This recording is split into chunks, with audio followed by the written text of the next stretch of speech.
High guys, এই বাসায় আমি জিএম জয় সাংবাদিক তদন্তের কাজে আসছি।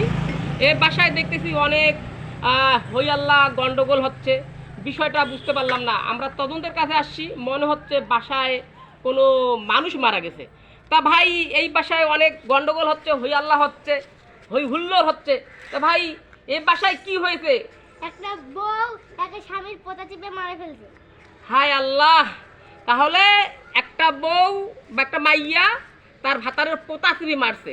দেখি, আমরা তদন্তের কাজে আসছি। আমি সাংবাদিক জিএম জয়, কাশেম বাংলা টিভি চ্যানেল থেকে প্রচারিত হচ্ছে। বাকিটা দেখা যাক কি হয়। হ্যালো, এই বাসায় কে আছেন? আপা, বলেন। আপনি কি সেই মহিলা? আপনার নাম কি আপা? জোসনা আপা। জোসনা বেগম। জোসনা বেগম। আচ্ছা আপা,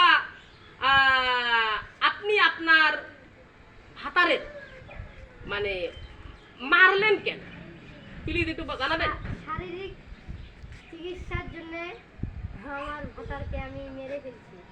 আমার টিকটক হয় না, দিনের বেলা ভালো মতন আমার সুখ ভালো মতন হয় না, তাই জন্য আমার স্বামীকে আমি পোতা চিপে মেরে ফেলছি। খুবই বিষয়টা দুঃখের বিষয়, খুবই দুঃখজনক। বাংলাদেশে এই ধরনের ঘটনাগুলা অহরহ বাড়তেছে দিন দিন। তাহলে এক এক মানে সুন্দরী আপা, জোসনা নাম, তার ভাতারের পোতা চিপে মারছে। আসলে এই ঘটনাগুলা দিন দিন বেড়ে যাচ্ছে। তা আচ্ছা আপা, আপনি যখন আপনার ভাতারের পোতা চিপে মারলেন, তখন কি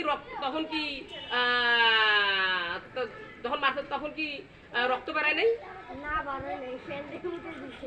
ও, ভেরি স্যাড। তাহলে মানে লোকটা যখন পোতা চিপে ধরা হয়েছে, প্যান্টে মুতে দিছে। এই হচ্ছে অবস্থা। তা হাই গায়েস, আমি সাংবাদিক জিএম জয়। আমাদের দেশে এই ঘটনাগুলো দিন দিন বেড়েই যাচ্ছে। আমার এই নাটকের বা বিষয়বস্তু ছিল। আচ্ছা আপা, তদন্তের খাতির আরেকটা প্রশ্ন করি। আপনি তো আপনার স্বামীকে একটা অঙ্গ কেটে নিতে পারতেন, একটা হাত কেটে নিতে পারতেন, একটা পা কেটে নিতে পারতেন, কিন্তু আপনি একটা নতুন যেমন আমাদের প্রিয় নায়ক সালমান শাহ সামিরাকে মারছে ইনজেকশন পুশ করে, এগুলো আপনি আবিষ্কার করতে পারতেন। অনেক কিছু অর্গান চিপে মারতে পারতেন, রশি দিয়ে গলায় চিপে মারতে পারতেন, কিন্তু উনি আমাদের জোসনা আপা এমন কিছু আবিষ্কার করছেন, স্বামীর পোতা চিপে মারছেন। তো এই ধরনের ঘটনাগুলো দিন দিন ঘটে যাচ্ছে আমাদের দেশে। তা আপা, আসলে আমি সাংবাদিক জিএম জয়, আসলে আমি এই বিষয়টা নিয়ে আমি আর কি বলবো, যে আপা দেখতে সুন্দর, অনেক স্মার্ট এবং টিকটকার একটা মহিলা। তার স্বামী তার শারীরিক বা তার শৌখিন শখ কাপড় চোপড় ইয়া করতে পারতেন না, সেই কারণে উনি ওনার ভাতারের পোতা চিপে মারতেন। তা উনি কি নতুন কিছু আবিষ্কার করছেন। তো এই ঘটনাগুলো দিন দিন আমাদের দেশে ঘটে যাচ্ছে।